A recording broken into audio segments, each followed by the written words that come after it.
নামাজের চেয়েও, রোজার চেয়েও, দান খয়রাতের চেয়েও একটা বড় ইবাদত আছে। এটা কি আমি কি তোমাদের বলবো না? সাহাবারা তো অবাক, নামাজের চেয়েও বড় ইবাদত, রোজার চেয়েও বড়, দানের চেয়েও বড়। ক্বালু বালা ইয়া রাসূলুল্লাহ।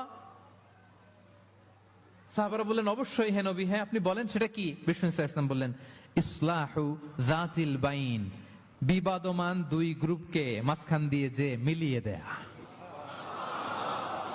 নামাজের চেয়েও বড়, রোজার চেয়েও, সাদাকার চেয়েও বড়, মিলায় দেওয়া। আমরা মনে করি সেজদা দিতে দিতে কপালে দাগ ফেলে দিছি, এটাই তো বড় ইবাদত। এটা তো নিঃসন্দেহে বড় ইবাদত।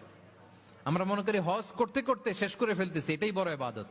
জিকির করতে করতে আমরা দিনরাত এক করে ফেলতেছি, এগুলো তো নিঃসন্দেহে ইবাদত। কিন্তু দুই ভাই বিবাদমান দুই গ্রুপের মধ্যে আপনি যদি মিলিয়ে দেন, এগুলো নফল রোজা, নফল দান, নফল সালাতের চেয়ে বেশি সওয়াবের কাজ। পড়েন সুবহানাল্লাহ।